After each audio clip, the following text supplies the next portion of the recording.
हमारे 3 जनजातियां हो चुकी है ना, पीवीटीजी ग्रुप में से। अब जो अगला है वो क्या है आपका, बिरहोर। ठीक है, बिरहोर जनजाति को हम लोग देखेंगे। ये भी हमारे विशेष पिछड़ी जनजातियों में से आती है और इसका आप सब जनजाति पढ़ने का तरीका सब समझ गए हो। सामान्य सामान्य चीज़ों का हम लोग डिस्कस करते हुए चलेंगे। ठीक है, बिरहोर छत्तीसगढ़ की अल्पसंख्यक एवं विशेष पिछड़ी जनजाति है जो कि वर्तमान में विलुप्ति के कगार पर आ गई है।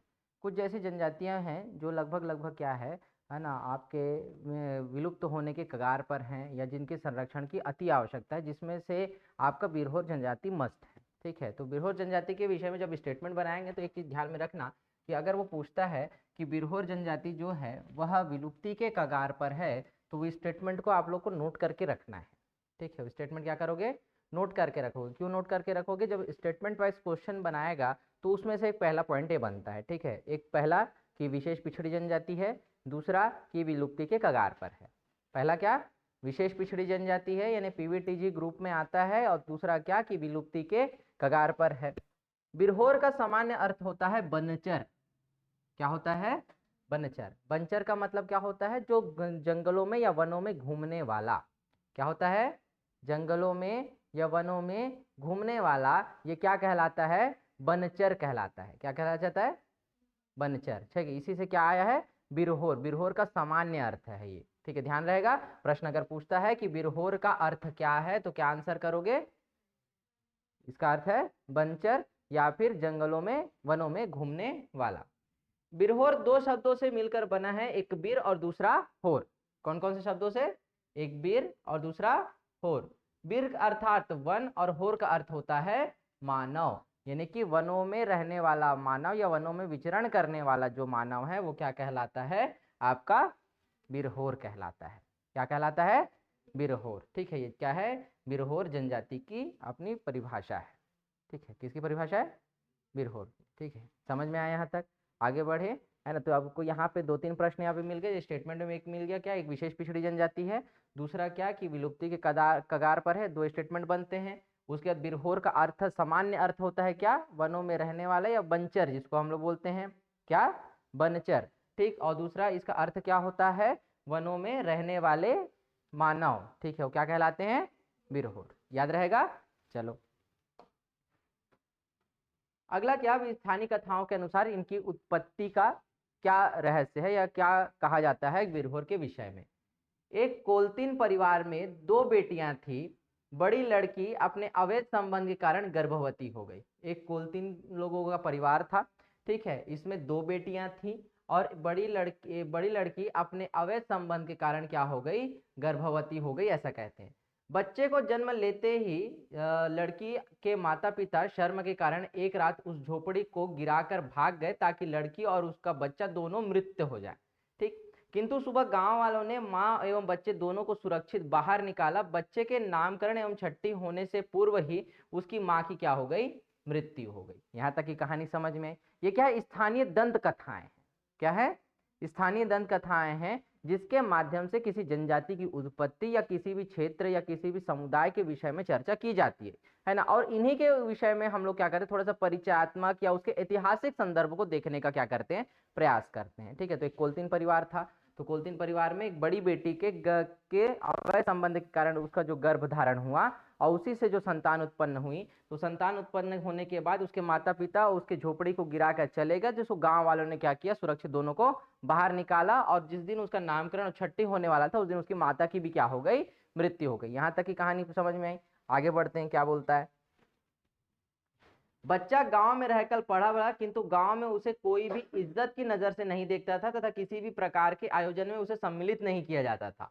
फिर भी एक दिन उसने गांव छोड़कर जंगल में शरण ले ली। कहां ले ली, जंगल में शरण ले ली और बीरू पर्वत, कौन सा पर्वत, बीरू पर्वत पर रहने लगा, है ना। बीरू पर्वत की गुफा में रहने के कारण उसका नाम बिरहोर पड़ा। क्या पड़ा, बिरहोर पड़ा। और इसी कारण से उसके वंशज क्या कहलाए, बिरहोर कहलाए। क्या कहलाए, बिरहोर कहलाए। कहानी समझ में आई। ठीक है, कैसे वो बिरहोर कहला रहा है, तो बीरू पर्वत में रहता था और बीरू पर्वत में रहने के कारण, ठीक है, उसका नाम क्या पड़ गया, बिरहोर पड़ गया। और उसके जो वंशज हैं आगे आकर क्या कहलाए, बिरहोर कहलाए। क्या कहलाए, बिरहोर कहला। ठीक है, तो ये बिरहोर ट्राइब्स की उत्पत्ति का क्या है, एक कहानी है या एक कथा है। क्लियर है एकदम पक्का। आगे बढ़ते हैं अपन लोग। निवास क्षेत्र कहाँ कहाँ है, तो अब ध्यान देना है ना, मैप में भी आप लोग देख सकते हो, थोड़ा सा ब्लर हो गया है मैप, है ना, इसको मैप सुधारना है, बाद में पीडीएफ जो आएगा नया तो उसमें अपडेट हो जाएगा ये थोड़ा सा। बिरहोर जनजाति के लोग छत्तीसगढ़ के रायगढ़ जिले के, कौन से जिले के, रायगढ़ जिले के धर्मजयगढ़, लैलूंगा, तमनार विकास खंड में, कौन कौन सा, धर्मजयगढ़, लैलूंगा और तमनार, ये क्या है, ब्लॉक है। ठीक, जसपुर जिले के बगीचा, कांसाबेल, दुलदुला, पत्थलगांव, ऐसे विकास खंडों में। ठीक, कोरबा जिले के कोरबा, पोड़ी, उपरोड़ा, पाली, इतने विकास खंडों में, तथा बिलासपुर जिले के कोटा और मस्तूरी विकास खंड में निवासरत है। ठीक है, जिले के आधार पर अगर पूछेगा तो जिला कौन कौन सा है आपका, रायगढ़, जसपुर, कोरबा और बिलासपुर। कौन कौन सा जिला है, रायगढ़, कोरबा, जसपुर और बिलासपुर। ठीक है, अब रायगढ़ के अंतर्गत कौन कौन सा है आपका, धर्मजयगढ़ है, लैलूंगा है और तमनार है। जसपुर के अंतर्गत कौन कौन सा है आपका, बगीचा है, कांसाबेल है ना, उसके बाद आपका दुलदुला है और पत्थलगांव है। ठीक है, का तो और है क्या, हाँ बस इतना। कोरबा के अंतर्गत कौन कौन सा, कोरबा के अंतर्गत पोड़ी, उपरोड़ा और पाली, कौन कौन सा, पोड़ी, उपरोड़ा और पाली, ये इतना आता है। और बिलासपुर के अंतर्गत कौन कौन सा आता है, कोटा और मस्तूरी। क्लियर है। ठीक है, जिले कितने हैं, 4 है ना, कितने जिले हैं, 4। कौन कौन से जिले हैं, रायगढ़, जसपुर, कोरबा और बिलासपुर। बोलो एक बार, बिलासपुर। ठीक है, याद रहेगा। तो 4 जिलों के अंतर्गत इनका क्या है, संकेंद्रण है। कितने जिलों के अंतर्गत, 4 जिलों के अंतर्गत इनका संकेंद्रण है। इतने जिलों में ये विकसित पाए जाते हैं। रायगढ़ के 3 विकास खंड, जसपुर के 4 विकास खंड और कोरबा के 3 विकास खंड और बिलासपुर के 2 विकास खंडों के अंतर्गत बिरहोर जनजाति पाई जाती है। क्लियर है, प्रश्न आएगा तो बन जाएगा। ठीक है, 4 जिले याद रहेंगे, है ना, कितने जिले हैं, 4, याद रहेगा। चलो, जनसंख्या कितनी है, तो इनकी जनसंख्या देखो विलुप्ति के कगार पर है बोला है, तो एकदम विलुप्ति की स्थिति में ही है, मान चलो 3104 इनकी क्या है, जनगणना है, जनसंख्या है। कितनी, 3104 इनकी जनसंख्या है, जिसमें पुरुष 1526 और महिला 1578 है। ठीक है, और इसमें प्रति 1000 पुरुषों में लिंगानुपात कितना है, 1034, मतलब महिलाओं की संख्या इसमें क्या है, ज्यादा है। महिलाओं की संख्या कैसी है, ज्यादा है इसमें। ठीक, साक्षरता का प्रतिशत कितना है, 31.70। कितना है, 31.70 आपका साक्षरता का प्रतिशत है, जिसमें सबसे ज्यादा क्या, पुरुष साक्षर है 40.30 और स्त्रियों का कितना है 23.38%। ठीक है, याद रहेगा। जनसंख्या टोटल कितनी है, 3104। ठीक है, पुरुषों की 1526 और महिलाओं की 1578। लिंगानुपात 1034। साक्षरता दर कितना है, कितना, 31.70%। ठीक है, 76 सुन रहा था मैं उधर से, 70 है ना, इसलिए मैं दोबारा पूछा। ठीक, पुरुषों में कितना है 40.30 और महिलाओं में 23.38।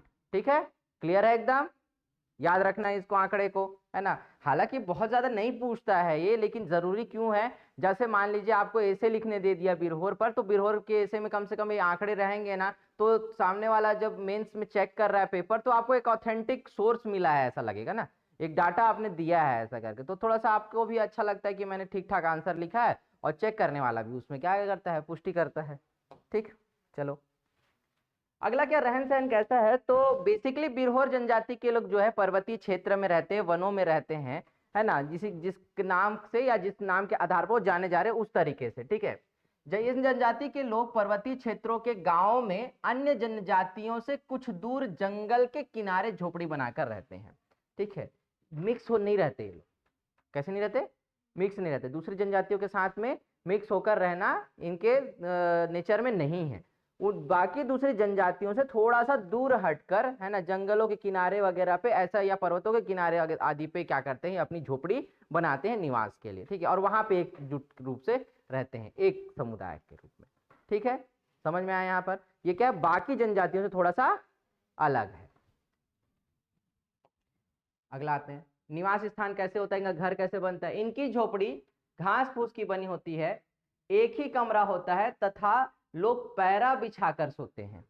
कैसे सोते हैं, पैरा बिछा के, है ना, मतलब ज्यादा संकेंद्रण नहीं है इनका, इनका पॉपुलेशन कम है और सीमित संसाधन में रहने के क्या है, ये आदी हैं बिरहोर जनजाति के लोग। तो घर भी ये लगभग लगभग एक ही कमरा का होता है और लोग पैरा बिछाकर क्या करते हैं, यहाँ पर अपन सोते हैं, ठीक है। अभी थोड़ा थोड़ा तो जैसे जैसे इनके विकास के लिए प्राधिकरण आदियों की स्थापना हुई है, तो थोड़े से इनके डेवलपमेंट के लिए भी काम हो रहा है, ठीक है। तो आज भी ये पैरा बिछा के ही सो रहे नहीं होगा भाई, आप चटाई भी बिछा रहे होंगे, ये हो सकता है, ठीक है, ध्यान रखना। लेकिन इनके लक्षण में हम इसको पढ़ते हैं, किस में पढ़ते हैं, लक्षण में, ठीक।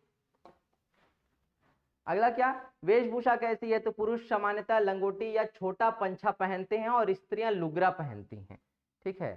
क्या पहनती हैं, लुगरा। छत्तीसगढ़ी में लुगरा का मतलब क्या होता है, साड़ी, पक्का, हाँ, लुगरा उसी को बोलते हैं। अब तुम लोग बताओगे ना, मैं छत्तीसगढ़िया थोड़ी हूँ, मैं तो हल्बी गोंडी बोलने वाला आदमी है। क्या बोलते हैं, किसको बोलते हैं, लुगरा, साड़ी को बोलते हैं, ठीक है। तो लंगोटी और छोटा पंचा पुरुष पहनते हैं और स्त्रियां क्या पहनती हैं, लुगरा पहनती हैं, ठीक है, देखें लुगरा, ठीक। इनका खान पान कैसा है, प्रायः मांसाहारी। अब जंगल के करीब रहते हैं, है ना, तो जाहिर सी बात है कि मांसाहार तो इनके भोजन में होगा ही होगा। क्यों, है ना, तुम लोग खाते हो नहीं मांस वांस,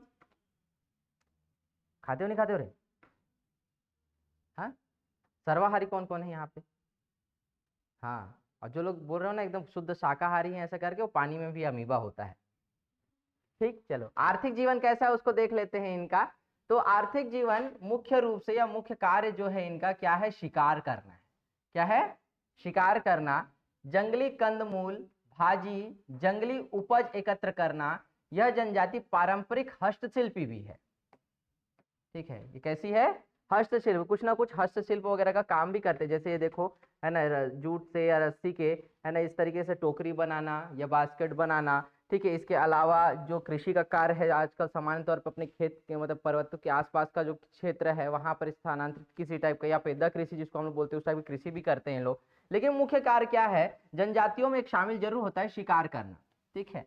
मत्स्य आखेट भी अगर हम बोलेंगे ना तो एक प्रकार का शिकार टाइप का ये उसमें आता है, वो है ना, प्रोसीजर में आता है, कार्य में आता है। तो शिकार करना, और मैं हमेशा बताया हूं कि जनजातियों में कोई चीज लिखो या ना लिखो तो एक चीज जरूर लिखना कि क्या, कंदमूल या फिर वनोपज का संग्रहण करना। तो जंगली उपज को या वनोपज का संग्रहण करना जनजातियों का क्या है, मुख्य पेशा होता है, ठीक है। उसके बिना संग्रहण के लोग तो चलते ही नहीं है, तो उसका संग्रहण वो लोग क्या करते हैं, इंपॉर्टेंट तरीके से करते हैं, ठीक। ये आसपास की भूमि में स्थानांतरित कृषि करते हैं, बताया अभी, आसपास की भूमि में क्या करते हैं, स्थानांतरित कृषि करते हैं। या पहाड़ के नीचे अगर तलहटी में आएगा तो उसको पेद्दा कृषि भी बोलते हैं। बेसिकली अबूझमाड़ के लैंग्वेज में या अबूझमाड़िया टर्म्स में उसको पेद्दा कृषि के रूप में भी हम लोग जानते हैं। क्या क्या उगाते हैं इन लोग, तो धान, मक्का, कोदो और उड़द। क्या क्या इनका उपज है मुख्य, धान, मक्का, कोदो और उड़द, ठीक है। इतना इनका क्या है, मुख्य उपज है। इनका पूर्ण जीवन जो है जंगल पर ही निर्भर है। किस पर निर्भर है, जंगल पर, क्योंकि मैंने पहले ही बताया कि बाहरी परिवेश से थोड़ा सा क्या रहते हैं, दूर रहते हैं और जंगलों के किनारे ही क्या बनाते हैं, अपनी झोपड़ियां बनाते हैं। और बाकी अन्य जनजातियों से भी क्या नहीं है, इनका डायरेक्ट कनेक्शन नहीं है, ठीक है। क्लियर है एकदम, आगे बढ़े, चलो। व्यवसाय क्या क्या है, तो मोहलाइन, ये जो देख रहे हो ना, कहाँ गया, हाँ, मोहलाइन छाल की रस्सी, वो जो लंबा लंबा ना ऐसे पेड़ रहता है ना उसका छिलका टाइप का निकालते हैं, ठीक है। मोहलाइन छाल की रस्सी व बांस से टुकना, झौवा आदि बनाकर बेचते हैं। झौवा समझते हो ना, ऐसे बोने वाला, ठीक है। तो झौवा, टुकना और जो रस्सी है ना, छाल की, है ना, मोहलाइन छाल की रस्सी बनाने का काम करते हैं। उसको अधिकतर मार्केट में क्या करते हैं, यूज करने के लिए लाया जाता है उस रस्सी को, ठीक है। छाल को ऐसे लंबा लंबा उसका क्या निकलता है, ऐसे छाल निकलता है, थोड़ा सा मुलायम रहता है, उसी से क्या बनाते हैं उन लोग, रस्सी बनाते हैं, ठीक है। बड़ा लंबा निकलता है, बढ़िया बारीक सा, ठीक। वो दूसरा चीज है, उसको बांस से बनाए थे, है ना, वो उसका नहीं है, उसके नहीं बना हुआ था, वो बांस से उसको नक्काशी किए थे। ठीक। सामाजिक जीवन कैसा है, तो सामाजिक जीवन हम जानते हैं कि जनजातीय जीवन जो है वो मुख्यतः पितृसत्तात्मक है ना, माताओं को सम्मान है ना, स्त्रियों को सम्मान है, माताओं को विशेष जगह पे सम्मान स्थान दिया जाता है, लेकिन फिर भी वंश परंपरा जनजातियों में कैसी है, पितृसत्तात्मक है। कैसी है, पितृसत्तात्मक है, या पैट्रियार्कल सोसाइटी को क्या करता है, ये प्रस्तुत करता है, उसकी मेन अवधारणा में ये है। संतान प्राप्ति को क्या मानते हैं, शुभ मानते हैं। पुत्र हो या पुत्री ईश्वर की देन मानी जाती है इनमें, पुत्र हो या पुत्री उसे क्या मानते हैं, ये ईश्वर की देन मानते हैं। क्लियर है। चलो अगला, जन्म संस्कार। इस जनजाति में के समाज में प्रसव के समय तथा प्रसव होने के 1 माह तक स्त्री को अलग कुटिया में रखा जाता है। ठीक है, वो थोड़ा सा वो मानते हैं, क्या बोलते हैं, छूत मानते हैं ना इस टाइप का, या वो एक अलग वर्ड यूज होता है उसके, कि अभी कुछ सूतक लगा है, ऐसा टाइप का वर्ड यूज करते हैं। तो इस जनजाति समाज में प्रसव के समय, है ना, या प्रसव होने के 1 माह तक स्त्री को एक अलग कुटिया में रखा जाता है। कुसेरू दाई जो इन्हीं की जाति की होती है प्रसव कराती है। क्या कहलाते हैं इनकी दाई को, क्या कहते हैं, कुसेरू। क्या कहते हैं, कुसेरू। ध्यान रखना, वो प्रसव कराने वाली दाई लोग का ना हर जगह नाम बताया हूं, दरगिन, डांगिन, और यहाँ पे क्या आ रहा है, कुसेरू आया है ना। ठीक है, तो ध्यान में रखना कि अधिकतर क्या जनरली अपने अलग से ही आवास बनाकर उसमें, या अलग से झोपड़ी बनाकर ही प्रसव कराने की ना जितने भी पिछड़ी जनजाति है ना, उसमें हम लोग देख रहे हैं लगातार।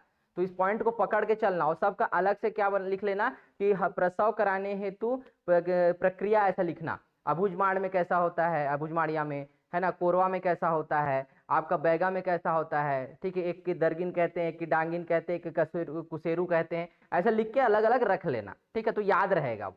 क्लियर है। चलो ठीक है, तो कुसेरू दाई जो इन्हीं की जाति की होती है, किन की जाति की, इन्हीं की जाति की होती है, वो क्या कराती है, प्रसव कराती है।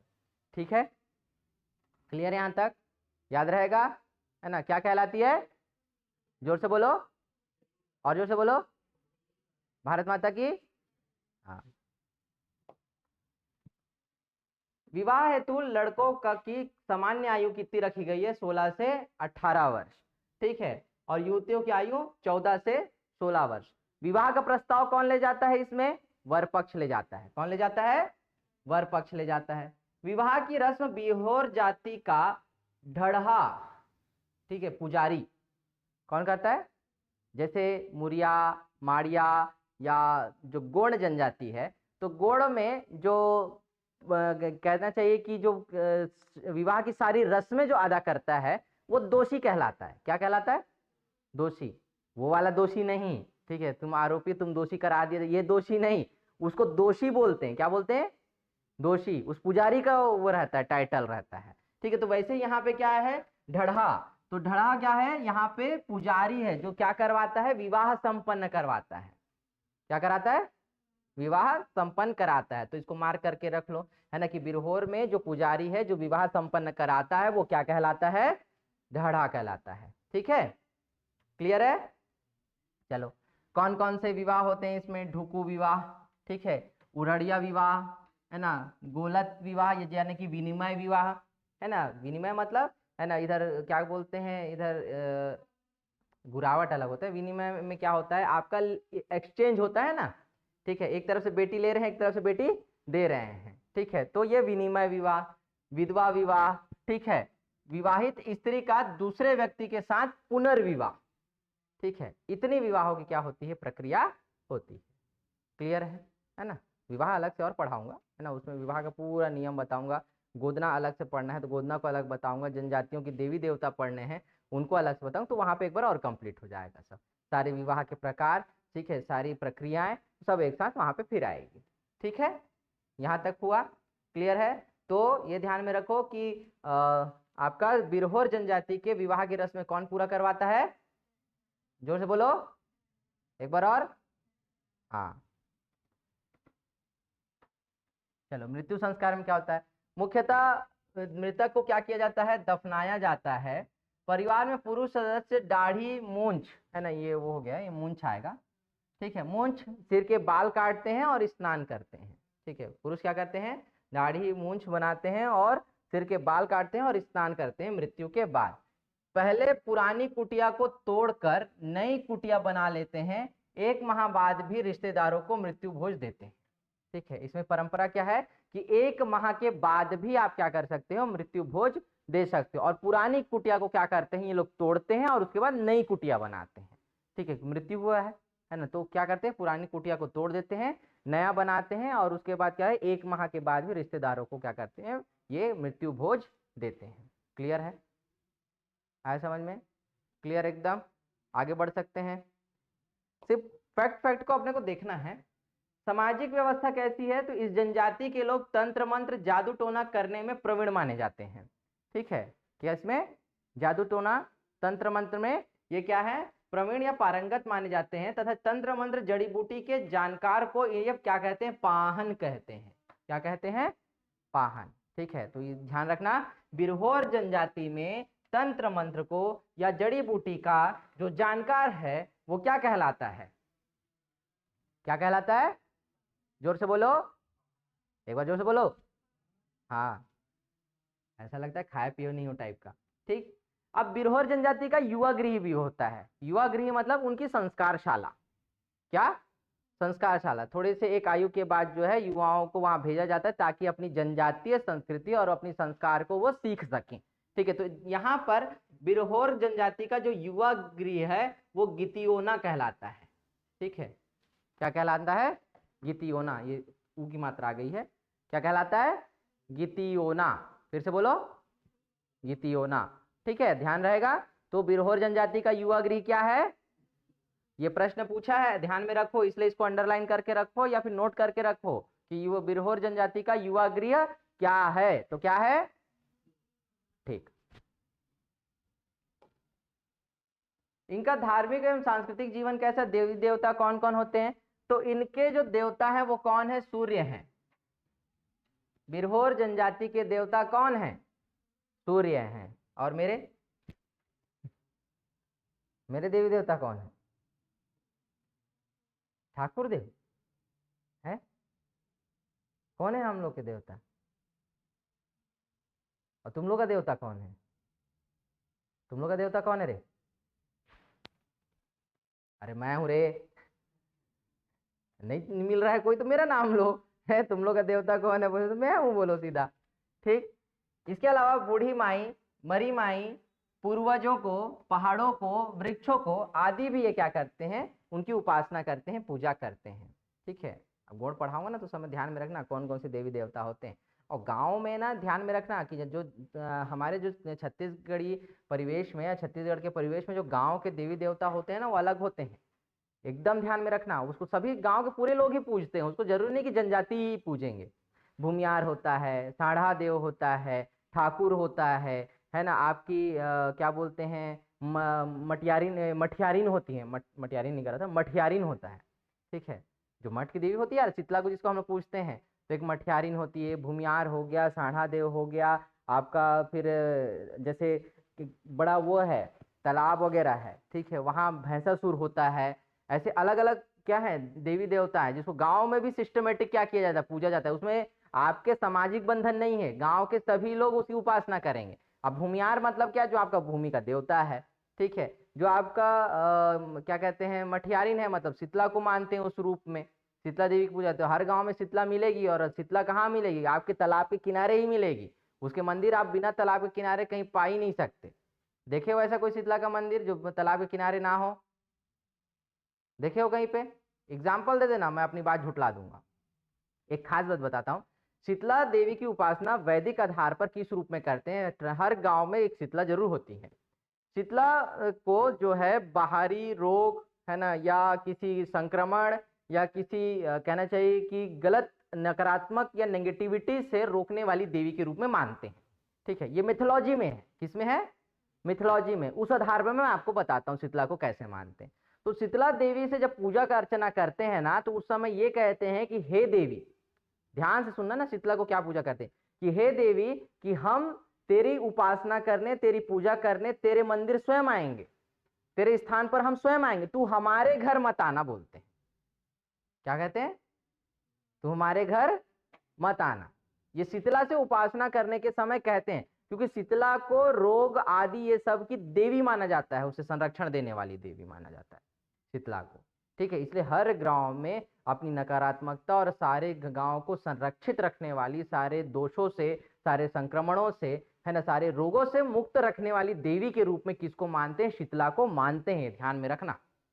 ठीक है, याद रहेगा। तो इस तरीके से छत्तीसगढ़ में शीतला माई को मानने का क्या है, परंपरा है। और शीतला हमेशा क्या मिलेगी आपको, तालाब के किनारे ही मिलेगी। ठीक है, इसलिए उसको मठियारिन के तौर पर मानते हैं। ठीक है, चलो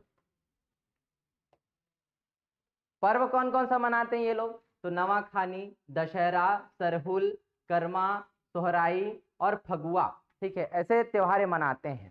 ठीक, लोकगीत में कौन कौन सा है ना, कर्मा, फगुआ, विवाह गीत। ठीक है, और लोक नृत्य में कौन कौन सा, कर्मा, फगुआ, बिहाव नाच, ऐसे आदि लोक नृत्य ये लोग करते हैं। ठीक है, तो इतना सबको याद करना है आपको, कौन कौन सा लोक नृत्य और ये क्या क्या करते हैं। एक्सटर्नल अलग से जो दिखता है ना, वही क्वेश्चन में आता है, उसके अलावा नहीं पूछता। अचानक पूछ दिया कि दमनच नृत्य कौन करते हैं, या दमनच नृत्य किस समय होता है, इस टाइप का प्रश्न आता है जनजातियों में। और ध्यान रखना कि छत्तीसगढ़ के ना 50 क्वेश्चन के पोर्शन में ना मैक्सिमम क्वेश्चन ना कला संस्कृति और जनजाति से रहता है, इंपॉर्टेंट। ठीक है, और एकदम ज्यादा बेसिक रहता है। जैसे हम लोग उस दिन एक प्रश्न पूछे थे या बातचीत किए थे, है ना, कि बेठिया प्रथा क्या है ना, एक प्रश्न आया था, क्या बेठिया प्रथा क्या है। आपको किताबों में खोज लो, नहीं मिलेगा। ठीक है, कहीं ना कहीं किसी अनुसंधान या किसी रिसर्च की किताब में वो चीजें मिलती हैं कि बेठिया प्रथा क्या है। तो बेठिया प्रथा बेसिकली किस संभाग में मिलता है, ये प्रश्न पूछा था। तो बेठिया प्रथा जो है वो क्या है आपका, बस्तर संभाग में मिलता है। और बेठिया प्रथा में क्या होता है कि लोग जो है बिना किसी शुल्क के या बिना किसी मजदूरी के किसी के यहाँ, जिसके यहाँ शोक हुआ रहता है, उसके यहाँ मदद करने या काम करने जाते हैं, वो क्या कहलाता है, बेठिया प्रथा कहलाता है। क्या कहलाता है, बेठिया प्रथा। क्लियर है, कोई डाउट यहाँ पे, याद रहेगा, ध्यान में रखना। बताया था ना उस दिन, नववर्ष को कहते हैं, जो चैत्राई के समय जो मनाते हैं। हाँ, तो वही तो था, सेम तो लिखा हुआ है उसमें, और क्या अंतर है, उस दिन भी सेम लिखा है, निकाल के देखना नोट्स को, है ना। चलो, वाद्य यंत्र जो है, कौन कौन सा वाद्य यंत्र बजाते हैं ये लोग, मांदर, ढोल, डफली, टिमकी। कौन कौन सा इनका मुख्य वाद्य यंत्र है, मांदर, ढोल, डफली और टिमकी। टिमकी जानते हो ना, नहीं देखे हो टिमकी, अरे छोटा सा रहता है। ठीक है, और उसी को बजाते हैं। ढोल जैसे रहता छोटा सा, नहीं छोटा सा नहीं रहता, टिमकी नहीं देखे हो तुम लोग। अब तुम लोग ज्यादा तो ग्रामीण परिवेश में रहे नहीं हो, तो मैं कैसे समझाऊं उसको, टिमकी का फोटो ला के दिखाऊंगा मैं। ठीक है, तो छोटा सा रहता है, उसको बजाने में बड़ा सुंदर सा बजता है, मतलब सारे बड़े ढोल और मांदर वांदर अलग बज रहा होता है, लेकिन टिमकी को बजाओगे तो उसका अलग साउंड निकल के आता है। ठीक है, और बड़ा प्यारा लगता है उसका साउंड जो है। ठीक है, क्लियर है। हम लोग जब वाद्य यंत्र देखेंगे ना, लोक वाद्य यंत्र, तो उसमें ना तत् विदत सुशीर वाद्य यंत्र ये सब जब देखेंगे तो उस दौरान आ जाएगा वो। क्लियर है, चलो ठीक। तो लगभग हमारा जो है ये वाला टॉपिक क्या होता है, कंप्लीट होता है, किसका, बिरहोर जनजाति का। बिरहोर जनजाति का ये टॉपिक हमारा क्या होता है, कंप्लीट होता है। यहाँ से कोई डाउट होगा तो एक बार आप और रिकॉर्डिंग को देख लेना, है ना, कहीं दिक्कत आती है तो उसको एक बार और पढ़ लेना, तो उसके बाद फिर अगली क्लास में जो है हम लोग क्या करेंगे, उसको हम लोग डिस्कस एक बार और कर लेंगे। लेकिन पॉइंट अब कैसे बनाना है, ध्यान में रखना कि आपको जो जो हम लोगों ने पढ़ा है, चाहे उत्पत्ति के विषय में बात हो, सामान्य अर्थ के विषय में बात हो, जनसंख्या और लिंगानुपात के विषय में बात हो, और उसके बाद जो है आपका, है ना, इनके दैनिक दिनचर्या के विषय में स्टेटमेंट हो, वो इनका युवा गृह कौन सा होता है, इनके द्वारा मनाए जाने वाले लोक पर्व कौन से हैं, इतने चीजों को आपको क्या करना है, अध्ययन करना है सभी में, पॉइंट टू पॉइंट एकदम। ठीक है, और जब इसको ना बृहद रूप में लिखना होगा ना, तो उस दौरान मैं फिर बताऊंगा कि आंसर राइटिंग में इसको कैसे मेंशन करना है, कैसे लिखना है। और जैसे ऐसे आ जाता है किसी बड़ी जनजाति पे, तो उसको ऐसे के फॉर्म में भी किस तरीके से उनको पूरा व्यवस्थित तौर पर लिखना है, वो भी मैं अलग से बता दूंगा। ठीक है, एक आध एग्जाम्पल में, जैसे अबुझ माड़िया हो गया, गोंड जनजाति हो गया, मुरिया हो गया, माड़िया हो गया, तो ये देखना गोंड, मुरिया, माड़िया, ये सबको एक साथ जोड़ते हुए ना बड़ा व्यवस्थित क्रम में बताऊंगा, क्योंकि मेरे रिसर्च का भी हिस्सा था। तो उसमें इनके मृतक स्तंभों के विषय में भी बताऊंगा, कुछ मृतक स्तंभ आपको दिखाऊंगा भी, जो मैं रिसर्च करने के दौरान गया था, तो मेरी फोटो के साथ में दिखाऊंगा। हाँ ना भाई, तो मेरा रिसर्च है तो मैं दिखाऊंगा ही उस तरीके का, है नहीं? तो उस तरीके से अपन उसको क्या करेंगे, स्टडी करेंगे। ठीक है, यहाँ तक समझ में आया? क्लियर है? कोई डाउट तो नहीं है किसी पॉइंट पे?